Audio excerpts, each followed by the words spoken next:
Hello students, कैसे हैं आप। विज्ञान विषय की ऑनलाइन क्लास में आप सभी का स्वागत है। आज हम पढ़ेंगे अध्याय 8 पवन तूफान और चक्रवात। इस अध्याय को पढ़ने का हमारा उद्देश्य यह है कि इस अध्याय के अंत में आप निम्न सीखने में सक्षम होंगे। उद्देश्य नंबर 1, वायु दाब कैसे डालती है। नंबर 2, वायु दाब पर पवन के वेग का क्या प्रभाव पड़ता है। नंबर 3, वायु का प्रसार कैसे होता है। और नंबर 4, चक्रवात क्या होते हैं तथा कैसे बनते हैं। नंबर 5, तड़ित झंझा कैसे चक्रवात बन जाता है। और नंबर 6, चक्रवात के समय हमें क्या क्या सावधानियां रखनी चाहिए। हम ऐसे सभी प्रश्नों के उत्तर इस अध्याय में जानेंगे। हम वायु द्वारा होने वाले कुछ क्रियाकलापों से आरंभ करते हैं। ये क्रियाकलाप हमें चक्रवात से संबंधित मूलभूत विशेषताओं को स्पष्ट करने में सहायक होंगे। इससे पहले कि हम क्रियाकलाप आरंभ करें, याद रखिए गतिशील वायु पवन कहलाती है।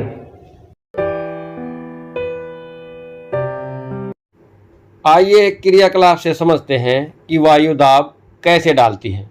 इसके लिए हम एक खाली बोतल लेते हैं। इस तरह की एक बोतल ले सकते हैं और एक मग में हम गर्म पानी लेते हैं तथा एक मग में हम ठंडा पानी लेते हैं। अब बोतल में हम गर्म जल डालते हैं। जल डालते समय आपको सावधानी रखनी है, आप अपने माता पिता की उपस्थिति में ही जल को डालें। अब इसके ढक्कन को कसकर बंद कर देते हैं और इस पर ठंडा जल डालते हैं। हम क्या देखते हैं, जैसे जैसे इस पर ठंडा जल डालते हैं बोतल विकृत होना शुरू हो जाती है। इसका कारण यह है कि जैसे ही हम ठंडा जल डालते हैं अंदर की भाप संघनित हो जाती है, जिसके कारण अंदर का वायु दाब कम हो जाता है तथा बाहर का वायु दाब ज़्यादा हो जाता है और बोतल विकृत हो जाती है। तो यह क्रियाकलाप पुष्टि करता है कि वायु दाब डालती है। क्या पवन का वेग बढ़ने से वायु का दाब घट जाता है। आइए इसके लिए एक क्रियाकलाप करके देखते हैं। कागज का एक टुकड़ा लें, इसे मरोड़कर एक छोटी गेंद बनाएं। इस गेंद को बोतल के मुख पर रखते हैं। गेंद का साइज बोतल के मुख से छोटा होना चाहिए। अब इस पर जोर से फूंक मारते हैं। हम क्या देखते हैं, हम फूंक द्वारा गेंद को बोतल के अंदर नहीं धकेल पाते हैं। इसका कारण यह है कि जब हम जोर से फूंक मारते हैं तो पवन का वेग बढ़ जाता है। पवन के वेग की गति उच्च हो जाती है, जिसके कारण हमारे मुख तथा बोतल के मुख के आसपास वायु दाब कम हो जाता है तथा बोतल के अंदर वायु दाब अधिक हो जाता है, जिसके कारण गेंद अंदर नहीं जा पाती है। यह क्रियाकलाप पुष्टि करता है कि पवन का वेग बढ़ने पर वायु का दाब कम हो जाता है। हमने देखा कि पवन का वेग बढ़ने से वास्तव में वायु का दाब घट जाता है। आइए अब हम यह समझते हैं कि पवन कैसे बनती है, यह वर्षा कैसे लाती है और कभी कभी यह विनाशकारी कैसे हो जाती है। हम जानते हैं कि पवन अधिक वायुदाब वाले क्षेत्र से कम वायुदाब वाले क्षेत्र की ओर गति करती है। वायुदाबों के बीच जितना अधिक अंतर होगा पवन का वेग उतना ही अधिक होगा। लेकिन प्रकृति में विभिन्न क्षेत्रों के वायुदाब में भिन्नता कैसे उत्पन्न होती है। क्या ताप में भिन्नता के कारण ऐसा होता है। आइए इसके लिए एक क्रियाकलाप करके देखते हैं। एक खाली बोतल लेते हैं, इसमें ठंडा जल डालते हैं।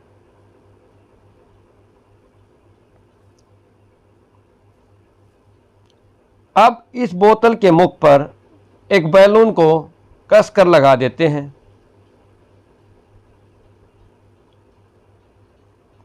कुछ समय प्रतीक्षा के बाद हम क्या देखते हैं कि बैलून अंदर की तरफ पिचक जाता है।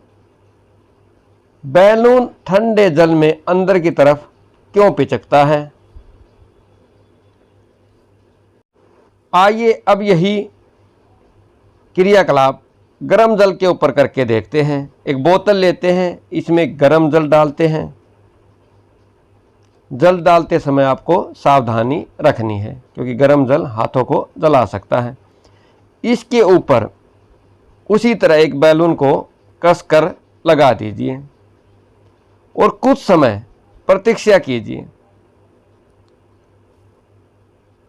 आप क्या देखते हैं, धीरे धीरे बैलून ऊपर की तरफ फूलना शुरू हो जाता है।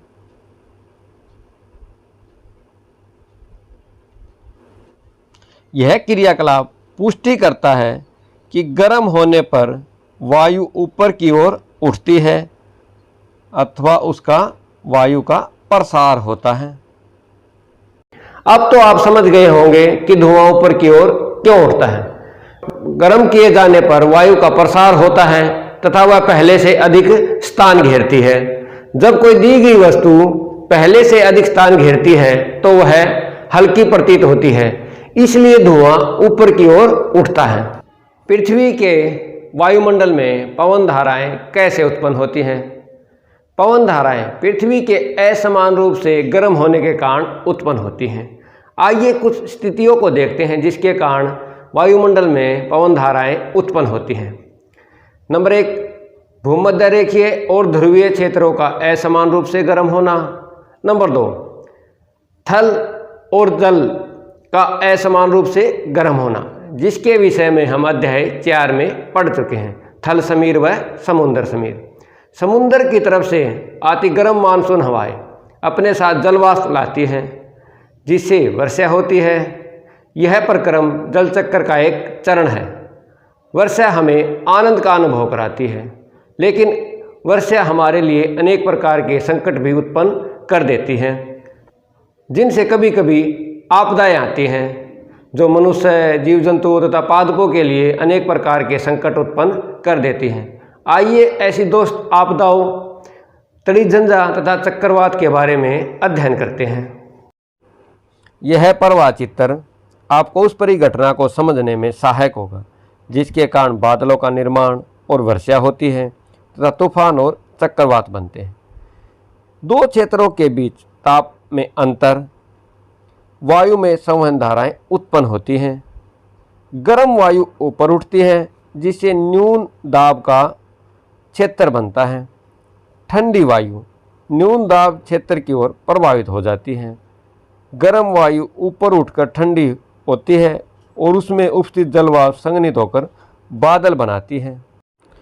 बादल में बड़ी जल बूंदें भूमि पर वर्षा, ओले या हिमपात के रूप में गिरती हैं। वायुमंडल के ऊंचे स्तरों पर पानी को नीचे गिरती बूंदें और ऊपर उठती वायु परस्पर उच्च वेग से गति करती हैं, जिससे तड़ीझंझावत का निर्माण होता है। मौसम की कुछ परिस्थितियों में झंझावत चक्रवात का रूप धारण कर सकती है। तड़ित झंझा और चक्रवात। तड़ित झंझा भारत जैसे गर्म, आर्द्र, उष्णकटिबंधीय क्षेत्रों में अक्सर विकसित होते रहते हैं। गिरती हुई जल की बूंदें और तीव्र वेग से ऊपर उठती हुई वायु की परस्पर क्रिया से बिजली कौंधती है, जिससे ध्वनि उत्पन्न होती है। इसी घटना को हम तड़ित झंझावत कहते हैं। आइए अब ये देखते हैं तड़ित झंझावत में हमें क्या क्या सावधानियां रखनी चाहिए। कार अथवा बस आश्रय लेने के लिए सुरक्षित स्थान है। कहने का मतलब ये है, यदि हमारे आसपास कार अथवा बस है तो हमें उसमें आश्रय ले लेना चाहिए। नंबर 2, किसी ऐसे वृक्ष के नीचे आश्रय न लें जो अलग थलग हो। यदि आप वन में हैं तो किसी ऐसे छोटे वृक्ष के नीचे आश्रय लें। और नंबर 3, यदि आप जल में हैं तो बाहर निकलकर किसी इमारत में चले जाएं।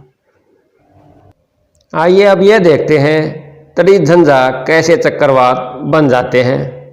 गर्म वायु ऊपर की ओर उठती है जिससे वायु दाब कम हो जाता है। फलस्वरूप तड़ित झंझा के केंद्र की ओर उच्च वेग की अधिक वायु गति करने लगती है। इस चक्र की पुनरावृत्ति अनेक बार होती है।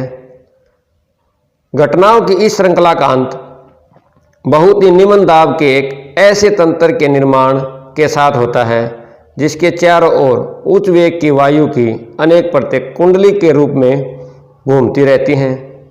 मौसम की स्थिति को हम चक्रवात कहते हैं। किसी चक्रवात का केंद्र एक शांत क्षेत्र होता है, इसे झंझा का नेत्र कहते हैं। वायु वेग और वायु दिशा चक्रवात के तापमान और आर्द्रता में वृद्धि करने वाले कुछ कारक हैं। चक्रवात को विश्व के विभिन्न भागों में भिन्न भिन्न नाम से जाना जाता है। अमेरिकी महाद्वीप में इसे हरिकेन कहते हैं। फिलीपींस और जापान में यह टाइफून कहलाता है। आइए चक्रवातों द्वारा होने वाले विनाश को देखते हैं कि यह किस प्रकार विनाश लाते हैं। चक्रवात काफ़ी विनाशकारी हो सकते हैं। चक्रवात के नेत्र में निम्न दाब के कारण उसके केंद्र में जल सतह उस स्तर तक उठ जाता है। उठता जल 3 से 12 मीटर की ऊंचाई तक उठ सकता है। इसके परिणाम स्वरूप समुद्र का पानी कम ऊंचाई पर स्थित तटीय क्षेत्रों में प्रवेश कर जाता है, जिससे जीवन और संपत्ति की गंभीर हानि होती है। यह पानी मृदा की उर्वरता को भी कम कर देता है। चक्रवात प्रभावित क्षेत्र में रखी जाने वाली सावधानियां। गीले स्विच और खंभों से टूटकर गिर गए बिजली के तारों को न छुएं। नंबर 2, बचाव दल पर अनावश्यक मांगों की आपूर्ति के लिए दबाव न डालें। और नंबर 3, अपने पड़ोसियों और मित्रों को यथासंभव सहयोग और सहायता प्रदान करें। नंबर 4, जलमग्न सड़कों पर वाहन चलाने से बचना चाहिए। नंबर 5, हमें मौसम विज्ञान विभाग द्वारा दूरदर्शन, रेडियो अथवा समाचार पत्रों के माध्यम से प्रसारित की जाने वाली चेतावनी को नज़रअंदाज नहीं करना चाहिए। अब आप निम्नलिखित प्रश्नों के उत्तर अपनी नोटबुक में लिखेंगे। प्रश्न नंबर 1, गतिशील वायु क्या कहलाती है? प्रश्न नंबर 2, उच्च वेग की पवन और वायु दाब के अंतर से क्या बन सकते हैं? प्रश्न नंबर 3, धुआं ऊपर की ओर ही क्यों उठता है? और प्रश्न नंबर 4, पवन का वेग बढ़ने से वायु दाब पर क्या प्रभाव पड़ता है?